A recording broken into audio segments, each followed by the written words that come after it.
আল্লাহ আপনি বলেন না, আসমান জমিন বানানে वाला আপনি ওকে বলেন? বলেন না। জমিন আসমানের মালিক চারটা, আপনি বলেন? কে বলেন? হাত তুলেন তো দেখি।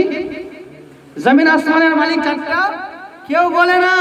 কেন? আল্লাহ বলেছেন সুবহানাল্লাহ, কুল হুয়াল্লাহু আহাদ, আল্লাহ এক, আল্লাহুস সামাদ, আল্লাহ অমুখাপেক্ষী, লাম ইয়ালিদ, আল্লাহ কাউকে জন্ম দেয়নি, ওয়ালাম ইউলাদ, আল্লাহ কারো জন্ম সুবহানাল্লাহ নয়, ওয়ালাম ইয়াকুল্লাহু কুফুয়ান আহাদ, আল্লাহ সুবহানাল্লাহ অমুখাপেক্ষী। তো ব্রাদার ইসলাম, আমরা কাউকে আল্লাহ মনে করি না, আমরা কাউকে আল্লাহ মনে করি না। সুবহানাল্লাহ। যখনই আপনি আল্লাহ মনে করবেন তখনই কি হবে? শিরক হবে। ইয়াকে বলে শিরক। আলছে ইয়া নবী সালাম আলাইকা, দরুদ পড়া, কিয়াম করা, সালাত ও সালাম পড়া, ঈদে মিলাদুন নবীর শিরক। আচ্ছা, এটা হলো শিরক। এবারে বেদাত কাকে বলে? বেদাত কাকে বলে? তো শুনুন, বেদাত হলো দুই প্রকার। বেদাত হলো দুই প্রকার। প্রথমত, বেদাতের ডেফিনিশন, বেদাতের সংজ্ঞা হচ্ছে এই যে সুবহানাল্লাহ ওয়া বিহামদিহি, নবীর জামানায় যেই সমস্ত কিছু ছিল না, নবীর জামানায় যেটা তিনি আপনার করেননি, এই বর্তমান জামানায় করা হয়, বর্তমান জামানায় চালু হয়েছে, বর্তমান জামানায় চালু হয়েছে, এক কথায় নতুন। একে বলা হয় কি? বেদাত। আগে কি বলা হয়? বেদাত। এবার বেদাত দুই প্রকার। একটা হচ্ছে বেদাতে হাসানা, আর দুই নম্বর হচ্ছে বেদাতে সাইয়্যা। একটা হচ্ছে বেদাতে হাসানা, আর একটা হচ্ছে বেদাতে সাইয়্যা। এই দুই প্রকার যদি না হয় তো আপনি বাঁচতে পারবেন না। ঠিক? এই দুই প্রকার যদি না হয় আপনাকে না খেয়ে মরতে হবে।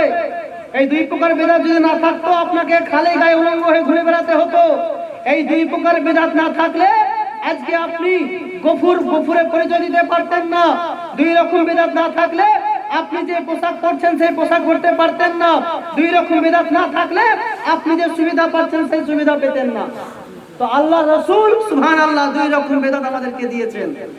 একটা হলো বেদাতে হাসানা, মানে উত্তম বেদাত, ভালো বেদাত, অর্থাৎ উপকারিতা, অর্থাৎ উপকারিতা মানে উপকার করে, ফায়দামান, নাফাযুক্ত, উপকারযুক্ত বেদাত। আর একটা হলো বেদাতে সাইয়্যা, মানে খারাপ বেদাত, মানে খারাপ বেদাত। তো আচ্ছা, বেদাত যদি জায়েজ না হয়, বেদাত যদি হারাম না হয়, তো বলছেন নবীর জামানায় যেটা ছিল না সেটাই হলো বেদাত, সেটা মানা চলবে না। ওরে মোল্লা, তুই প্রথমে তোর বিবির কাছে মার খাবি।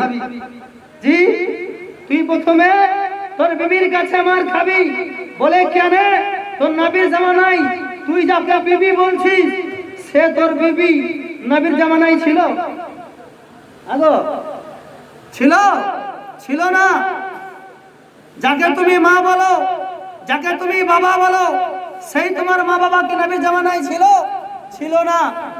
আজকে তুমি বেদাত বেদাত বলে চলে গেলে, যে জালসায় বেদাত বললে, যেই জালসায় বেদাতের ওয়াজ করলে, যেই স্টেজ তুমি বানালে, যেই মাইকে ওয়াজ করলে, যেই প্যান্ডেলের নিচে থাকলে, এই প্যান্ডেল, এই স্টেজ, এই মাইক, এই মাহফিল একে নবীর জামানায় ছিল?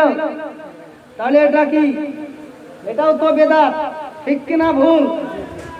বেরাদান ইসলাম, আমি গ্রামবাসীর কাছে বলেছিলাম যে আপনাদের কারো কিছু জানার বিষয়ে থাকলে আপনারা লিখে দেবেন। যাই হোক, আমার কাছে 3টি প্রশ্ন এসেছে, আমি মুফতি সাহেবের হাতে দিয়ে দিব। মুফতি সাহেবের 3টি প্রশ্নর যথেষ্টভাবে উনি উত্তর দেবেন। উত্তর দেওয়ার পরে, উত্তর শোনার পরে গ্রামের মানুষ বা শ্রোতা কেউ কিন্তু হইহট্টগোল বানাবেন না। কারণটা হচ্ছে হইহট্টগোল নয়, ভুল তো সবারই হতে পারে, ভুল সংশোধন করার জন্য মুফতি। তো বেরাদার, মাত্র 3খানা প্রশ্ন আমার কাছে এসেছে। আমি এই 3টি প্রশ্ন মুফতি সাহেবকে দেব। উনি যথেষ্টভাবে 3টি প্রশ্নের উত্তর দিয়ে দেবেন।